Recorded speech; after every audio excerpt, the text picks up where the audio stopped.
सुबह से शाम तक हम तो बैठे हुए हैं उसके दीदार को, उसके अलावा हम सोचते ही नहीं है। हमारा तो खाना भी हलक से नीचे नहीं उतरता भाई, ना भूख लगती है ना प्यास लगती है, रातों को नींद नहीं आती। इससे ज्यादा कोई किसी चीज को कैसे चाह सकता है। इतनी शिद्दत से मैंने तुम्हें पाने की कोशिश की है कि हर जर्रे ने मुझे तुमसे मिलाने की साजिश की है। ये है लॉ ऑफ अट्रैक्शन, जिसे बहुत बेचा जा रहा है, बेतहाशा बे इंतहा लोगों को चिपकाया जा रहा है कि भैया सीक्रेट नाम पे बुक छापी गई, या बहुत सारे सो कॉल्ड मोटिवेशनल स्पीकर्स बताते हैं कि भैया आकर्षण का नियम है, आप जिस चीज को चाहते हो पूरी कायनात आपको वो अचानक वो चीज दे के ही रहती है, उसके अलावा कोई चारा ही नहीं बचता। अगर इस बात को सत्य मान लें, जिसमें मुझे कोई बुराई नहीं दिखती, बहुत अच्छी बात है, इससे सरल क्या हो सकता है भाई। कोई ना कोई चाहत रहती ही है प्रत्येक व्यक्ति को, तो मुझे जो चीज चाहिए मैं उसे कंटिन्यूसली चाहता रहता हूँ, कंटिन्यूसली बिना किसी और विचार के, केवल उसी के बारे में सोचता हूँ, उसी के बारे में चाहत रखता हूँ, तो वो चीज़ मुझे मिल जानी चाहिए। अगर ऐसा ही है तो पूरे विश्व भर में जितने भी जीव हैं, बाकी जीवों को छोड़ देते हैं, मनुष्यों की बात करते हैं, मानव जो हैं, और उसमें भी केवल पुरुषों की या स्त्रियों की बात करते हैं, मेल फीमेल्स की बात करते हैं भाई, उनकी चाहत और वो इश्क वाले लव की भी बात कर लें, केवल मतलब कैटेगराइज को बहुत छोटा भी कर दें, नैरो भी कर दें, तो भी कोई ना कोई किसी न किसी को चाह रहा है। अब जरूरी नहीं कि सामने वाला उसको अप्रोप्रिएट जवाब दे रहा है। तो फिर यहाँ पे ये फॉर्मूला क्यों नहीं फिट होता? क्योंकि भैया सुबह से शाम तक हम तो बैठे हुए हैं उसके दीदार को, उसके अलावा हम सोचते ही नहीं है। हमारा तो खाना भी हलक से नीचे नहीं उतरता भाई, ना भूख लगती है ना प्यास लगती है, रातों को नींद नहीं आती।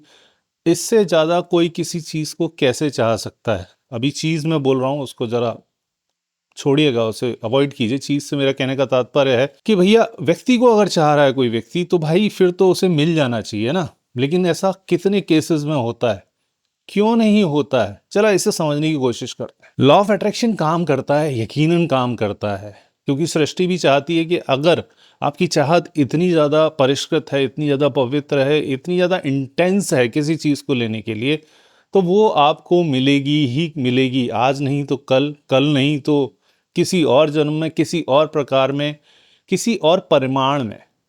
हो सकता है उतनी ना मिले, कम मिले, लेकिन वो आपको सेटिस्फाई करने लायक स्थिति में आपके पास पहुंचेगी, ये बात समझ में आती है। लेकिन उसका दायरा इतना छोटा नहीं है जैसा लोगों को चिपकाया जा रहा है, जिसकी मार्केटिंग की जा रही है अनाप शनाप तरीके से। भैया इतना आसान अगर चीज होती तो भाई दुनिया में कोई दुखी नहीं होता, सबको सारी चीजें मिल जाती। इससे आसान हो क्या सकता है जीवन में कि मुझे जो चाहिए उसके बारे में मैं चाहना शुरू कर दूं, या जो मैं चाह रहा हूं वो मुझे मिलता जाए। दुनिया की समस्या ही तो ये है कि भाई जो व्यक्ति जो चीज चाह रहा है उसको वही चीज नहीं मिल रही, उसको मिल रही है जो वो चाह नहीं रहा।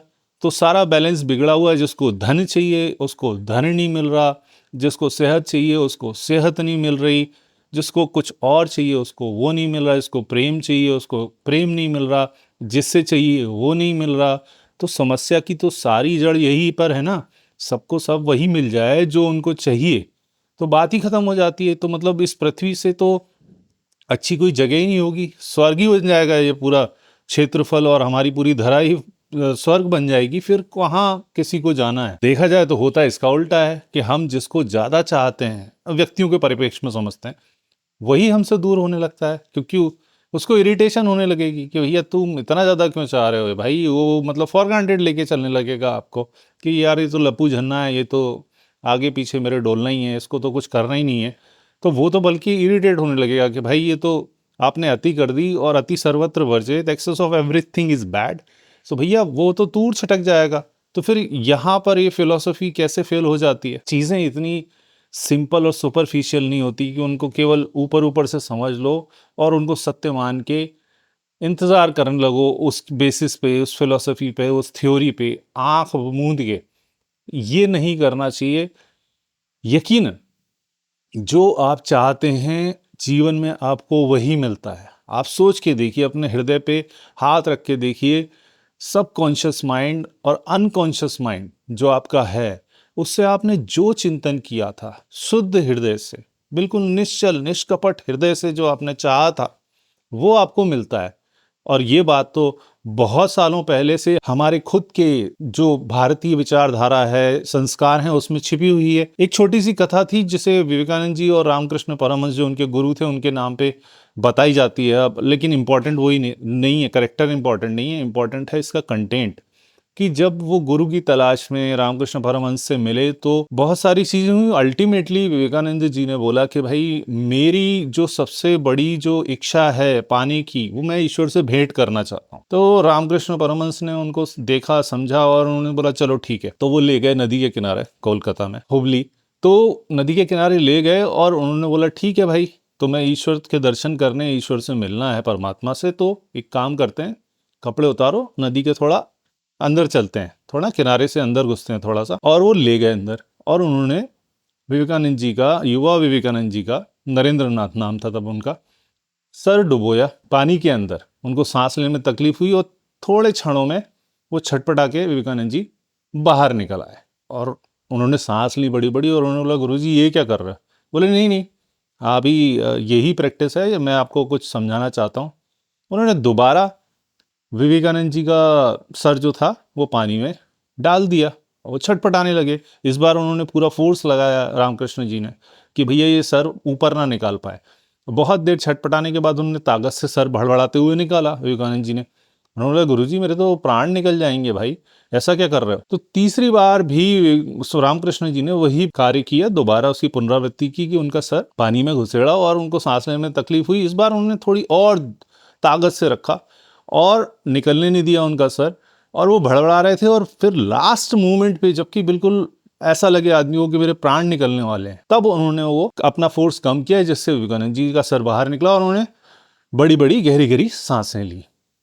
तब रामकृष्ण परमहंस जी ने बोला कि भाई क्या हुआ? बोले सर गुरुजी मैं तो एक मात्र क्षण अगर आपने विलंब किया होता या मैं सर बाहर निकाल पाता तो मेरे तो प्राण उड़ जाते। तो उन्होंने बोला क्या तुम्हारे दिमाग में चल रहा था इस वक्त? तो विवेकानंद जी ने बोला भाई मुझे केवल एक ही चीज समझ में आ रही थी, दुनिया के सारे विचार मेरे अंदर शून्य हो गए, कुछ समझ में नहीं आ रहा था, केवल मृत्यु दिखाई दे रही थी और मेरे मन में केवल एक ही चीज पाने की इच्छा हो रही थी, वो थी सांस। जी हाँ, केवल मेरे को चाहिए थी एक सांस कैसे भी मिल जाए यार, जीवन मतलब और कुछ है ही नहीं, और कुछ मतलब बुद्धि में आने का सवाल ही नहीं। सारी चीजें शरीर की सारे जो मेरी इंद्रियां हैं सब सुन्न पड़ चुकी थी, केवल एक ही चीज थी कि भैया मुझे वो मिल जाए। उसकी चाहत ऐसी थी कि जिसकी कल्पना से परे है। तो दैट्स द चाहत मैन।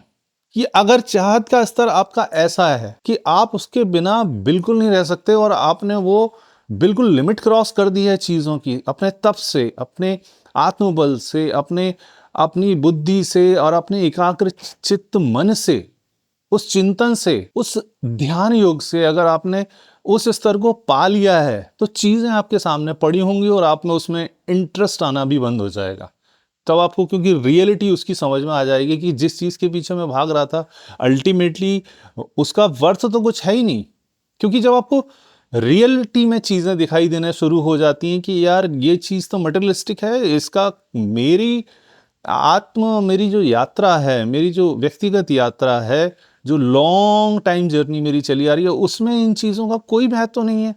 तो वो चीज़ें आपके सामने परोस के रख दी जाएंगी और तब हो सकता है उसमें आपका इंटरेस्ट भी नहीं आए, हो सकता है आए, दोनों ही चीज़ें हो सकती हैं, लेकिन वो मिलेगी जरूर, आपके सामने पड़ी होंगी, आपके चरणों में पड़ी होंगी वो चीज़ें।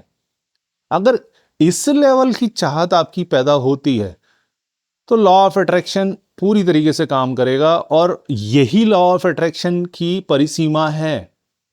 जो बहुत छोटे छोटे आपको गेन हो जाते हैं ना चीजों को चाहने से या स्वप्न देखने से या उसके बारे में बार बार चिंतन करने से, उन छोटे छोटे गेन को अगर आप प्राप्ति मान लेते हैं, मुबारक हो, कॉन्ग्रेचुलेशंस, आगे बढ़िए, खुश रहिए, यही तो जीवन का उद्देश्य है। वरना उनमें कोई तंत्र है नहीं, यकीन मानिए उनमें कोई तंत्र है नहीं। उन चीजों को भोग सकते हैं आप और वो समाप्त होंगे एक टाइम पे, वो सारी चीजें समाप्त होंगी। सुख वो है जो अनंत काल तक चलता रहे, जिसका ना आदि है ना अंत है, वो प्रसन्नता आपको मिल गई तो फिर अवारे ही न्यारे ने बॉस, उस दिशा में काम करें, उस दिशा में आगे बढ़ें। लॉ ऑफ अट्रैक्शन आपके लिए एक वरदान साबित हो सकता है और आपके लिए एक श्राप भी साबित हो सकता है अगर उसे आपने ढंग से समझ के, उसकी पूरी प्रोसीजर को ढंग से समझ के उसमें अगर आप नहीं उतरे, अन्यथा वो जो निराशा पैदा होगी कि मैंने इतना चाहा और कायनात तो लगी नहीं यार उस चीज को देने के लिए। बाकी आपकी इच्छा, आशा करता हूं मेरी बात समझ में आ गई होगी। आगे बढ़िए।